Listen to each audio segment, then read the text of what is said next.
Hello everyone, this is Archana and I welcome you all to my YouTube channel. I hope you all are doing great. So जैसा कि आप सबको पता है कि हमारा जो एसबीआई क्लर्क प्रीलिम्स एग्ज़ाम है वो 10th, 11th, 12th एंड 13 जुलाई को शेड्यूल्ड है. So I hope you all are preparing very well for prelims examination. So in this video I'll discuss my strategy that how I scored 92.25 in SBI Clerk prelims examination in a very first attempt. Okay, so let's start. So I'll discuss that how you should attempt the paper. ठीक है. First of all you should keep in mind that never attempt the paper in pressure.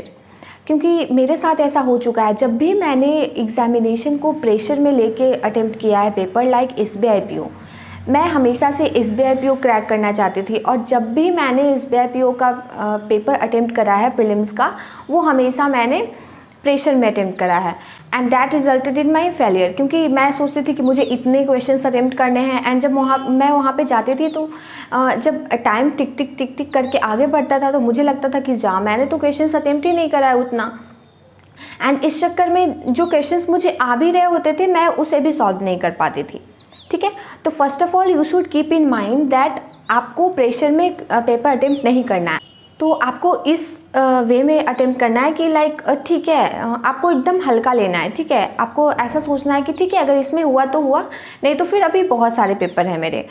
ठीक है, and now we will come to the part that how you should attempt the paper. ठीक है, so first of all हम English से start करते हैं. तो आपका पेपर जब खुलेगा तो आपको सबसे पहले इंग्लिश का सेक्शन ही मिलता है, राइट. सो इंग्लिश के सेक्शन में बहुत ज़्यादा हाई चांसेस हैं कि आपको जो फर्स्ट क्वेश्चन मिलेगा वो पैसेज का मिलेगा, मीन्स रीडिंग कॉम्प्रिहेंशन का. उससे आपके 7 to 8 क्वेश्चंस मिल सकते हैं आपको. बट अगर आपने बहुत ज़्यादा प्रैक्टिस करा हुआ है रीडिंग कॉम्प्रिहेंशन का, आपको बहुत ज़्यादा कॉन्फिडेंस है रीडिंग कॉम्प्रिहेंशन में कि आप उसके क्वेश्चंस कर लोगे, तभी आप वहाँ से क्वेश्चंस करना स्टार्ट करना, राइट. बट अगर आपको रीडिंग की हैबिट नहीं है, आप नहीं जानते हो कि रीडिंग कॉम्प्रिहेंशन कैसे कम टाइम में सॉल्व करना होता है, तो आप उसको स्किप कर दो. मेरी रीडिंग हैबिट थी, ओके, बट मेरे साथ क्या प्रॉब्लम था कि मुझे रीडिंग कॉम्प्रिहेंशन में बहुत ज़्यादा टाइम लगता था. तो मैं क्या करती थी कि मैं उसे सबसे लास्ट में अटेम्प्ट करती थी. सो आई वुड सजेस्ट यू कि रीडिंग कॉम्प्रिहेंशन, अगर आपका रीडिंग हैबिट नहीं है, अगर आपको रीडिंग कॉम्प्रिहेंशन में कॉन्फिडेंस नहीं है, तो आप रीडिंग कॉम्प्रिहेंशन को लास्ट में अटेम्प्ट करोगे. So first of all you should start with error detection, sentence rearrangement. Then जितने भी सिंगल क्वेश्चंस होते हैं, वर्ड स्वैप जो होते हैं, तो ये सारे बहुत इजी होते हैं. तो आप क्या करो, आप पहले इन सारे क्वेश्चंस को सॉल्व कर लो, then you should go for reading comprehension. And one more thing, there is difference between sentence rearrangement and parajumbles, right. एक होता है कि आपका सेंटेंस जम्बल्ड किए हुए होते हैं, आपको उसे अरेंज करना होता है. एक होता है कि सेंटेंसेस में ही कुछ पार्ट्स जम्बल्ड किए होते हैं, आपको उसको अरेंज करना होता है. मेरा क्या था कि मेरा पैराजम्बल्स हमेशा से वीक रहा है, तो मैं पैराजम्बल्स को भी लास्ट के लिए छोड़ती थी. सो आपको भी सेम करना है. अगर आपका पैराजम्बल्स वीक है, अगर आपको पैराजम्बल्स में टाइम लगता है, then leave it for last. ठीक है, and now the question comes कि आपको रीडिंग कॉम्प्रिहेंशन कैसे करना है. तो ऐसा नहीं करना है कि आप जब रीडिंग कॉम्प्रिहेंशन के क्वेश्चन सॉल्व कर रहे हो तो आप पूरे पैसेज को रीड करना है. नो, नोट एट ऑल, ऐसा बिल्कुल भी नहीं करना. सो आपको क्या करना होता है कि आपको पहले क्वेश्चंस पे जाना होता है. आप क्वेश्चंस देखो, क्वेश्चंस में कीवर्ड्स फाइंड करो एंड सेम कीवर्ड्स आपको वहाँ पे पैसेज में ढूंढना होता है. ठीक है, एंड देन उस कीवर्ड्स की हेल्प से आपको आंसर्स मिल जाएंगे जल्दी. बट अगर आप पैसेज रीड करोगे तो आपके बहुत ज़्यादा टाइम वहाँ पे पैसेज रीड करने में चले जाएंगे. So that's all for English section. Now we will talk about second section, that is quant. जो second section आपका खुलता है एग्जामिनेशन में वो होता है क्वांट का सेक्शन. तो क्वांट में क्या करना है आपको, क्वांट में आपको 15 to 20 क्वेश्चंस ईजिली स्कोरिंग वाले मिल जाते हैं, like simplification, approximation, number series, quadratic equation. ठीक है, तो इन सारे क्वेश्चंस को आपको पहले अटेम्प्ट करना है. एंड देन नंबर सीरीज़ के बारे में अगर बात करें तो नंबर सीरीज़ में 2 टाइप्स ऑफ नंबर सीरीज़ होते हैं, first missing and second wrong. Missing तो इजीली सॉल्व हो जाता है, बट किन्हीं स्टूडेंट्स का क्या होता है कि रॉन्ग नंबर सीरीज़ में वो फंस जाते हैं. लाइक मैं भी रॉन्ग नंबर सीरीज़ में हमेशा फंस जाती थी. तो मैं क्या करती थी कि मैं रॉन्ग नंबर सीरीज़ को लास्ट के लिए छोड़ती थी. लास्ट इन द सेंस कि आफ्टर DIs.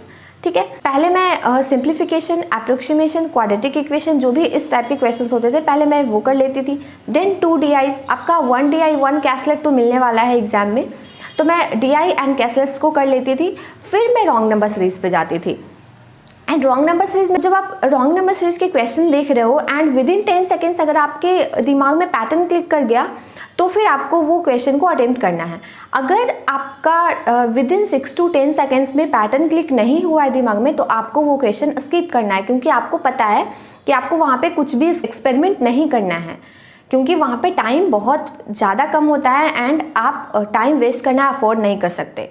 ओके, सो कैसे करना है आपको? अगर मिसिंग नंबर सीरीज आ रहा है तो फिर ठीक है, आप नंबर सीरीज करो, सिंप्लीफिकेशन करो, देन क्वाड्रेटिक इक्वेशन करो एंड देन डीआईज करना है आपको। अगर 2 डीआईज आ रहे हैं तो वेल एंड गुड, अगर 1 डीआई 1 कैसलेट आ रहे हैं तो आप पहले वो सब करो, देन आपको अरिथमेटिक के क्वेश्चंस करने हैं। एंड अरिथमेटिक में भी आपको बहुत ज़्यादा सेलेक्टिव रहना है।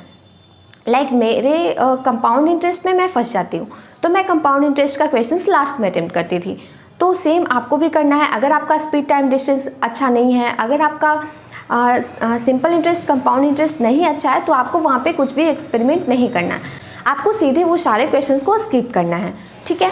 देन आप जिस भी टॉपिक में कंफर्टेबल हो उन सारे टॉपिक के अरिथमेटिक्स आपको करने हैं, ठीक है, done.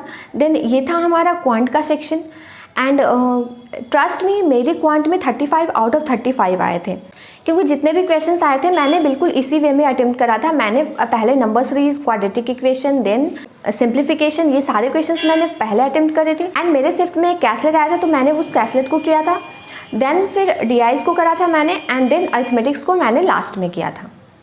So that's all about quant section. Now move to third section, that is reasoning section. And ये सबसे ज़्यादा स्कोरिंग होता है, राइट।